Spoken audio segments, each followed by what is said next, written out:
and welcome to the Bitless Horse Project. Now, for those of you who haven't been following the last episode, because this is episode 2, this is a project where we take a horse from stage 1 through the final stages of training without ever introducing a bit to them. Currently, we're using a lunge cavesson, so that's my favorite thing. I've always been using a lunge cavesson for Bitless outside of halter, because I've used a rope halter for a number of years, but for more detailed training, I like to use a lunge cavesson because it kind of gives a more a detailed feel, a little bit more of a contact feel versus something as floppy as a rope halter. But rope halters have their place. But it's taking a horse from point A to point B in a lunge cavesson, no bit, and trying to, at the same time, perhaps, get some attention from the overarching dressage authorities as well by trying to figure out if I can get a waiver for shows so that I could legally show without a bit in order to try and gain traction in getting bitless as an option for dressage tests in general. So we'll see, it might ultimately fail, but who knows? By the time we're ready for intro level, things might have changed by then. But currently, we've got Revan. He is a 5-year-old grade Appaloosa. Let's start with our training. If you want to see the rest of this video and the warm-up, please hit up our Patreon at Uplift Equine Patreon page. We would really appreciate your support and viewership on Patreon and on YouTube. So please check us out over there and enjoy the rest of this video. Thank you. But, c'est la vie. We are getting into the riding portion now. So I do a final tack check, make sure that everything is good and tight enough, because you never know, when you lift the thoracic sling, things can get a little bit looser, or the bareback pad may have shifted. But I am always in the habit of doing a final tack check before getting on, because I've had too many instances where my tack has slipped on me. Granted, I was much younger and I didn't know what the definition of a proper saddle fit was. I've just always been in that in the habit of doing a final tack check. Now, I might position this bareback pad, which is still in the kind of experimental phase, a little bit farther back, but since last video I was a little too far back and he was actually a little bit sore in his lumbar afterwards, I positioned it farther forward. It was almost perfect this time. So I seemed pretty comfortable, but I think now, looking at this video in hindsight, I think I'm going to position it a little bit farther back. Otherwise, it's pretty secure and I like my little bareback pad.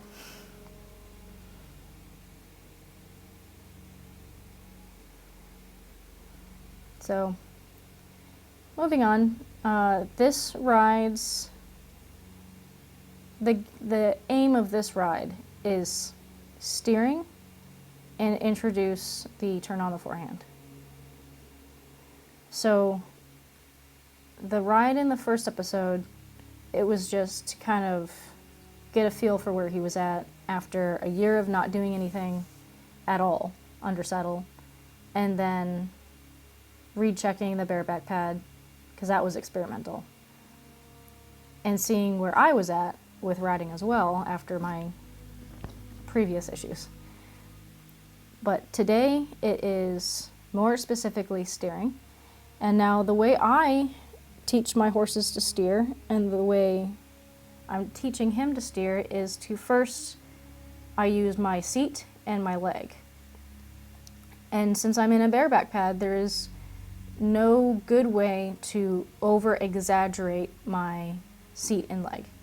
So I have to only use just as much leg and just as much seat as I would if I were to do it correctly, because there's no stirrups to try to rebalance myself, which is good on his end, because clearly he's already very good at the halt. The hand is always, like the rein is always the final aid to support the first two aids.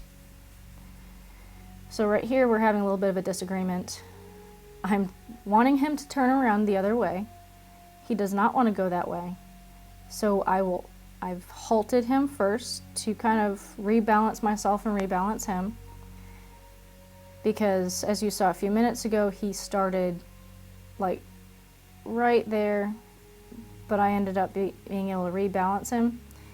He dropped his inside shoulder and just started drifting the opposite way of where I wanted him to go. So instead of continuing to fight him, I said stop, let's rebalance ourselves, and then try again.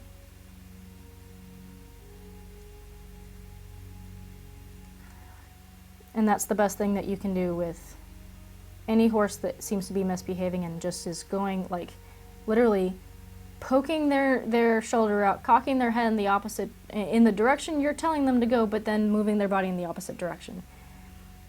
The more you fight them, the more off balance they become, the more frustrated you become, and the more frustrated / fearful they can become. So the best thing to do always is halt and reevaluate.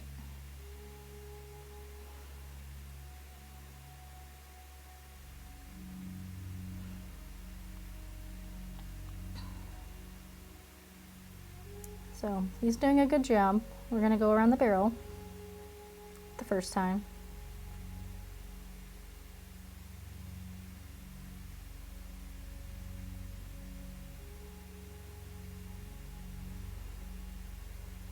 So I'm not asking him for a lot because, like I said before, the name of the game is to steer and then do a couple of things of turn on the forehand. And that's about it. We go off frame a little bit. I'm not doing anything fishy behind the scenes. I got out of frame. Unfortunately. Unfortunately got out of frame. There is one instance though that we get out of frame for an extended period of time. And what he's doing is, so you see that one barrel. There are two other barrels outside of the frame on the right-hand side of the screen. And he decides he really wants to go over and see what's going on with one of the barrels, and he does. And so as I'm letting him explore and thinking, well, if I don't get this in, I can just kind of cut through. If I do, then this will be interesting. He's playing with the barrel, and he knocks it over. And it falls, it's fine, knocks it over, okay. And then he tries to climb on top of it. And so I'm like, no, we're not gonna get hung up on top of this barrel. So it's something that I wish I had on camera. It would have been fun, but that's what we're doing for one of the times that we are off camera during an extended period of time.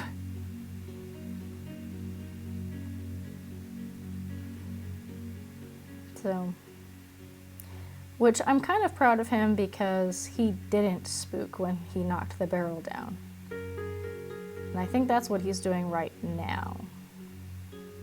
Because a lot of other horses that I've trained would have spooked royally after knocking the barrel down. So,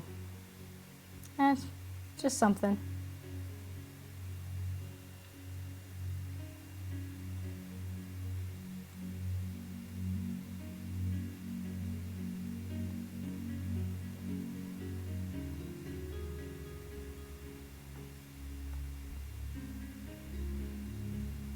Now we're going around the barrel the second time.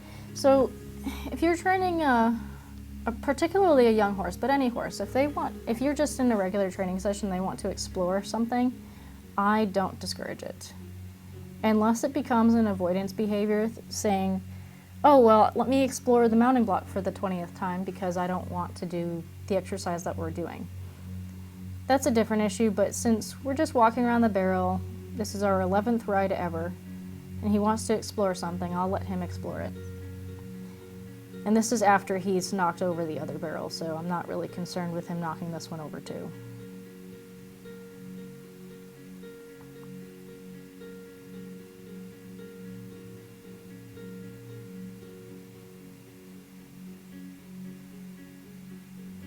So again, I'm using my rein as my last resort, which for a young horse I will use.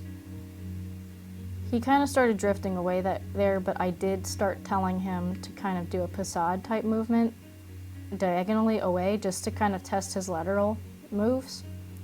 So that was okay, and I didn't correct him for that because I kind of asked for it. Here's our turn on the forehand. Now granted, he does a really good turn on the forehand on the groundwork, but I'm not going to expect that level of balance when I'm on top of him because I'm adding, or how heavy am I? 127. So roughly a little over 130 pounds with tack onto his back, which he is not used to carrying at all. So him getting his hips over that, so that's excellent right there. That's not something that I expected. I expected him kind of dropping his forehand a little bit and moving to the side. So he did an excellent job the second time, but I'm not going to expect that the first time around. Just because he doesn't have the muscle to really consistently do it. I will expect it later as he becomes more trained and experienced.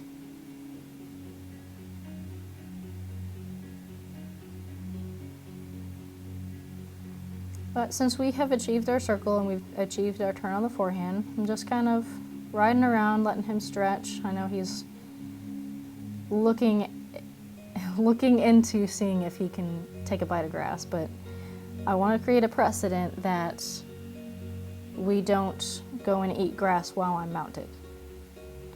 So we're setting that precedent now.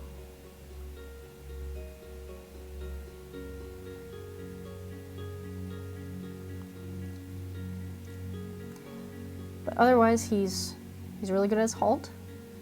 I still have a voice cue that I support with it because I want his halt to be very good every time. But eventually I can stop using the voice cue and he will just halt off of my seat cue.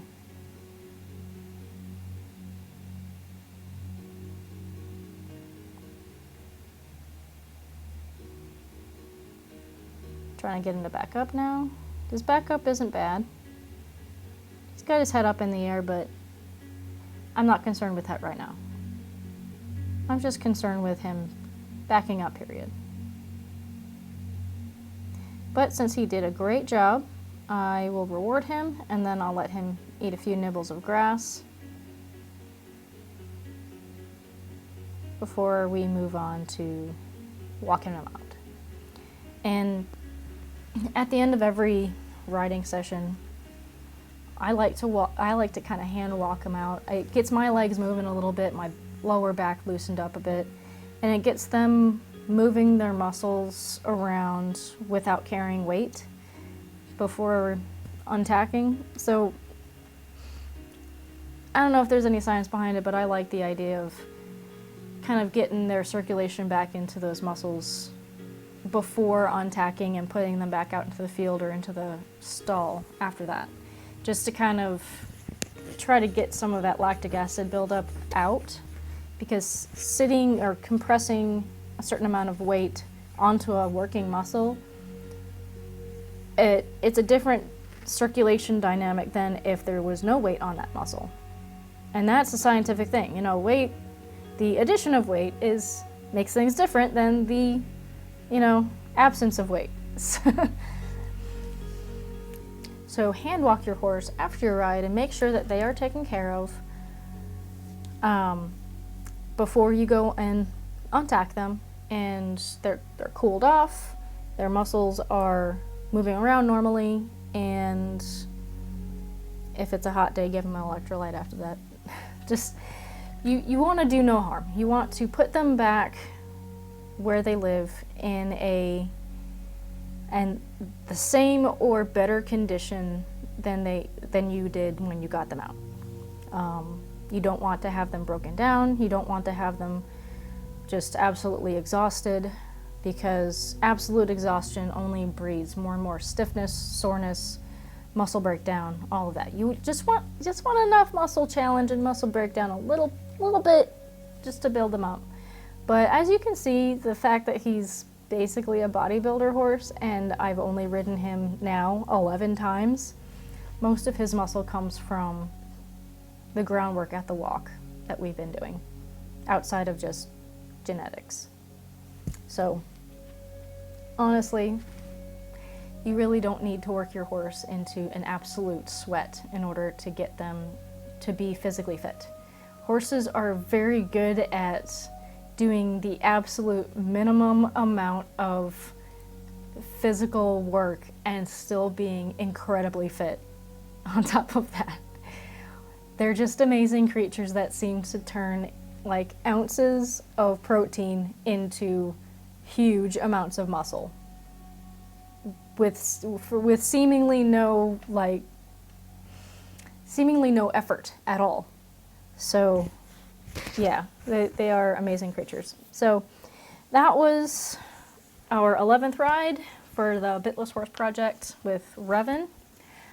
Thank you for joining me, and I appreciate your support watching the project, and thank you for attending. So please like and subscribe if you want to see more of these videos more often. Thank you.